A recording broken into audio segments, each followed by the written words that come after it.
Hello students, welcome to your government commerce college BCom final ग्रामीण विकास एवं सहकारिता EEFM paper first rural development and cooperation chapter प्रकृति एवं वन संरक्षण कार्यक्रम सब पॉइंट भार पर्यावरण संरक्षण अधिनियम 1986 के तहत गठित प्राधिकरण पर्यावरण के दृष्टिकोण से सुझावों के नामंजूर होने की स्थिति में अपील की सुनवाई के लिए एक राष्ट्रीय पर्यावरण पुनर्विचार प्राधिकरण की स्थापना की गई। इसका उद्देश्य विकास योजनाओं और परियोजनाओं को सुचारू रूप से लागू करने में तेजी लाना और इस प्रक्रिया में पारदर्शिता तथा जवाबदेही सुनिश्चित करना है। राष्ट्रीय राजधानी क्षेत्र में नियोजित परियोजनाओं से पैदा होने वाली पर्यावरण सुरक्षा की समस्याओं से निपटने के लिए राष्ट्रीय राजधानी क्षेत्र के वास्ते पर्यावरण प्रभावी आकलन प्राधिकरण का गठन किया गया है। केंद्र शासित प्रदेशों और तटवर्ती राज्यों में झींगा पालन उद्योग से पैदा हुई स्थितियों से निपटने के लिए एक्वाकल्चर प्राधिकरण का गठन किया गया। केंद्रीय भूजल बोर्ड को भूजल प्रबंधन और विकास के नियंत्रण और निर्धारण के लिए प्राधिकरण मनोनीत किया गया। इसके अलावा तमिलनाडु और महाराष्ट्र राज्यों की विशेष समस्याओं से निपटने के लिए विभिन्न विभाग स्थापित किए गए। उसके बाद आता है प्रदूषण की रोकथाम और निवारण। प्रदूषण की रोकथाम कैसे किया जाएगा और उससे बचने के लिए समाधान क्या निकालेंगे। तो पर्यावरण प्रदूषण में कमी लाने के लिए नीतिगत बयान की घोषणा वर्ष 1992 में की गई। इसमें भूमि, जल और वायु में प्रदूषण पर नियंत्रण और कमी लाने, शिक्षा कार्यक्रम और सूचना अभियान चलाने, नियमन, वित्तीय प्रोत्साहन, स्वैच्छिक अनुबंध तथा नियमन और कानूनी रूप से दस्तावेज तैयार करने का प्रावधान है। नीतिगत बयान की घोषणा के बाद गतिविधियों का मुख्य केंद्र इस प्रकार से रहा जैसे साफ और कम कचरा पैदा करने वाली प्रौद्योगिकी को प्रोत्साहन, कचरे को कम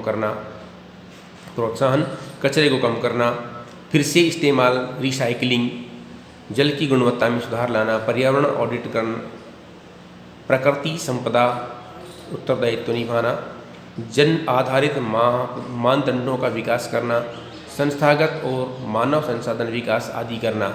प्रदूषण की रोकथाम और नियंत्रण के सभी मामलों को कमांड और नियंत्रण विधि से हल किया जाता है, जिसके साथ स्वैच्छिक नियमन, वित्तीय उपाय, जन जागरण को प्रोत्साहन और जनता की भागीदारी आदि के तरीके भी अपनाए जाते हैं।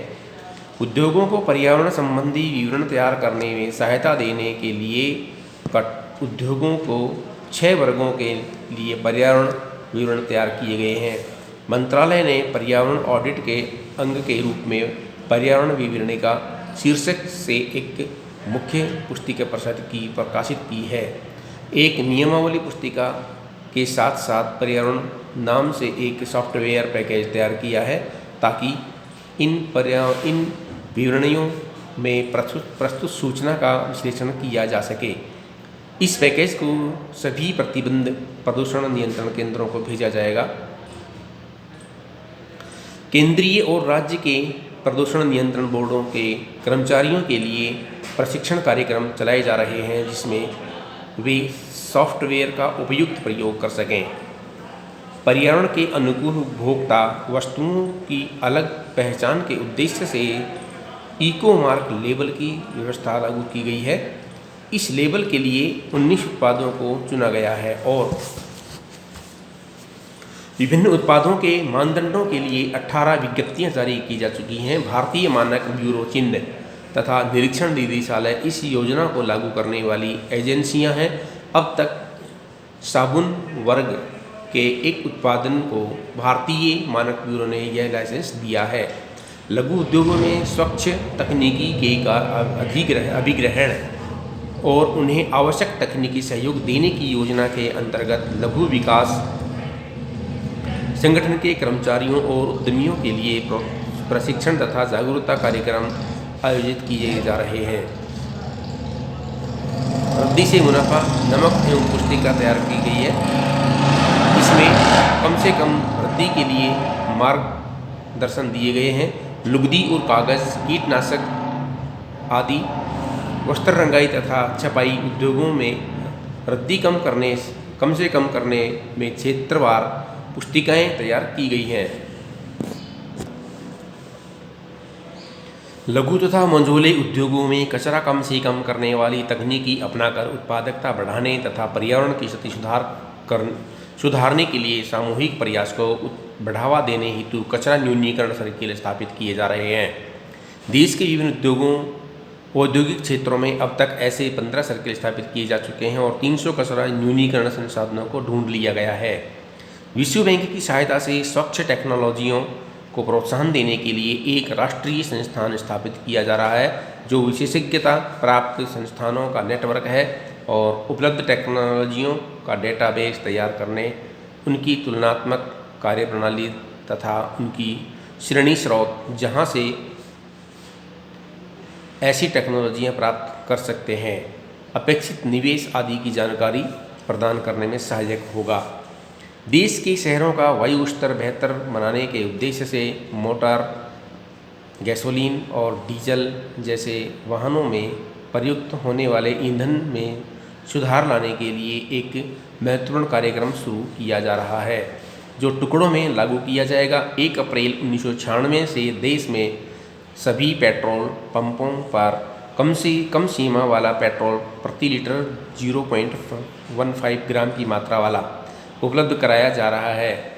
4 महानगरों दिल्ली, मुंबई, कोलकाता, चेन्नई के चुने हुए पेट्रोल पंपों पर 1 अप्रैल 1995 से सीमा रहित पेट्रोल उपलब्ध करवाया जा रहा है। 1 जून 1998 से सीमा रहित पेट्रोल सभी राज्यों की राजधानियों और प्रमुख नगरों में उपलब्ध है। 1 अप्रैल 1996 से 4 महानगरों तथा ताजमहल के दोनों तरफ के कई इलाकों में उच्च गंधक डीजल उपलब्ध कराने की योजना भी शुरू की गई है। इसमें 0.5% गंधक की मात्रा होती है। ताज के आसपास के क्षेत्रों के लिए गंधक की मात्रा 0.25% होती है।